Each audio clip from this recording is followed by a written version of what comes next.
السلام عليكم ومرحبا بكم في درس اليوم الذي هو تتمة للدرس السابق الذي رأينا فيه لي برونون غولاتيف كو اي كي. اليوم إن شاء الله غادي نشوفوا لي برونون غولاتيف او اي دون، ضمائر الربط او و دون. إذا غادي نبداو ب او remplace un complément de lieu ou de temps.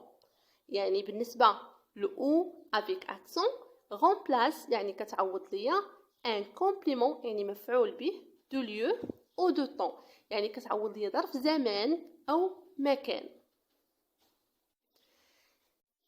بالنسبة لدون remplace le complément d'objet indirect précédé par la préposition de يعني كتعوض ليا واحد المفعول به غير مباشر précédé يعني مسبوق ب la préposition يعني حرف جر اللي هو de. غادي نشوفوا مثالين لاستعمال كل من او و دون. الجملة الأولى La maison est belle. J'habite dans cette maison. الجملة الأولى La maison est belle يعني المنزل جميل. الجملة الثانية J'habite dans cette maison. أسكن في هذا المنزل. إذن أريد أن أربط ما بين هاتين الجملتين يعني بدون تكرار. أول شيء كنشوف الكلمة المكررة هي maison يعني المنزل، وكنشوف الدور ديالها دائما قلنا في الجملة الثانية. كنشوف الدور ديالها في الجملة الثانية. إذا دورها في الجملة الثانية هي مفعول به. J'habite je هو le sujet, habite هو le verbe, dans cette maison هو complément circonstanciel de lieu يعني هو ظرف مكان يعني أسكن في هذا المنزل. إذن لتفادي التكرار يعني غادي نستعمل أو هي اللي غنعوض بها dans cette maison لأنها مكان غادي نستعمل أو. دائما مفعول به إذا كان يعني كيتعلق بالزمن أو المكان نستعمل أو.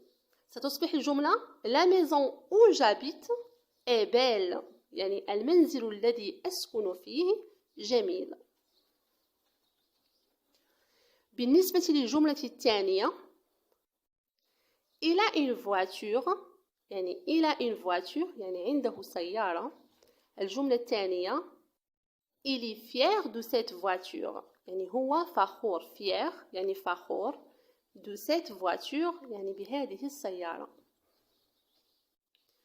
إذن أريد ربط هاتين الجملتين بدون تكرار. إذا الكلمة المكررة هي voiture كنشوف الدور ديالها في الجملة الثانية Il est fier de cette voiture. إذا الدور ديالها في الجملة الثانية هي complément يعني مفعول به، وهذا المفعول به مسبوق ب de يعني كاينه il est fier de. هذيك de يعني سابقه المفعول به. اذا غادي نستعمل dont. ستصبح الجمله il a une voiture dont il est fier. ودائما بالنسبه لدون او دائما كيجيو قبل من لو سوجي. الان سنمر الى تمرين سنرى فيه امثله للدرس السابق وهذا الدرس ان شاء الله.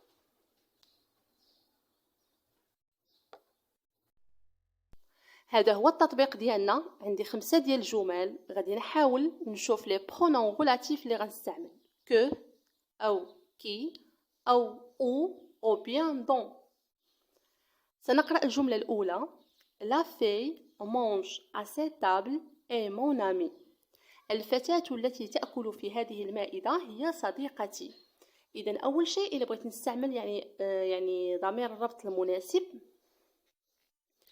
غادي نشوف يعني اشنو غادي يعوض ليا هذا الضمير. يعني غيعوض ليا لا في يعني الفتاة ما هو دورها في الجملة؟ دورها فاعل يعني لا في مونج من يأكل؟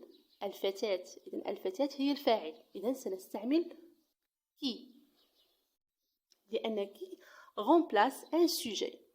ستصبح الجملة La fille qui mange à cette table est mon amie. إذن في هذه الجملة استعملت كي لسببين. السبب الأول أنها عوضت لي un sujet والسبب الثاني لأن بعدها فعل. سنمر للجملة الثانية. Le livre, je lis, est ancien. Le livre هو الكتاب.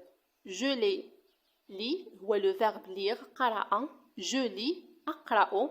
et ancien. ancien يعني قديم. الكتاب الذي أقرأ يعني قديم. إذن أشنو غادي نستعمل؟ يعني أنا غادي نعوض لو ليفغ. إذن لو ليفغ ما هو دورها في الجملة؟ هي سي ان كومبليمون، هي مفعول به. يعني ماذا أقرأ؟ أقرأ كتاب. إذن كتاب دوره يعني كومبليمون مفعول به. إذن غادي نستعمل كو. لو ليفغ الجملة ستصبح لو ليفغ كو جو لي est ancien. يعني الكتاب الذي أقرأه هو قديم. إذا استعملت كو لأن عوضت لي ان كومبليمون، يعني ان كومبليمون دوبجي يعني مفعول به، وثاني شيء لأن بعدها فاعل. سنمر إلى الجملة الثالثة. La ville je vis est belle. La ville هي المدينة. Je vis في هو le verbe vivre يعني عاش. je vis أعيش. المعنى ديال الجملة la ville je vis est belle يعني المدينة التي أعيش فيها يعني جميلة. إذن هنا la ville كنشوف الدور ديالها هنا هي c'est un complément de lieu يعني هي ظرف مكان. إذن هنا المفعول به هو ظرف مكان. ملي كيكون عندي الأمر كيتعلق بالمكان كنستعمل او. ستصبح الجملة la ville où je vis est belle يعني المدينة التي أعيش فيها يعني جميلة. سنمر للجملة الرابعة.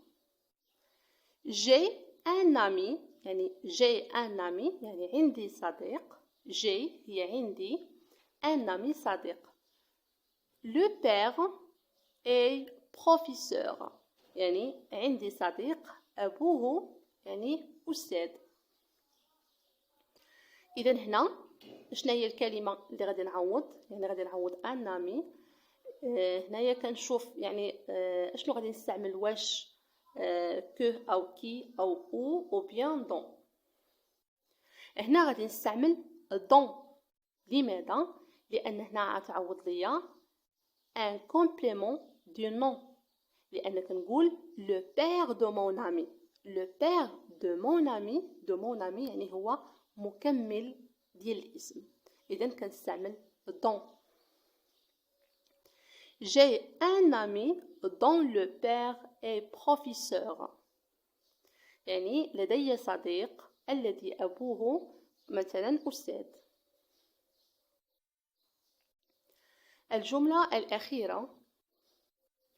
2000 c'est l'année où je suis né.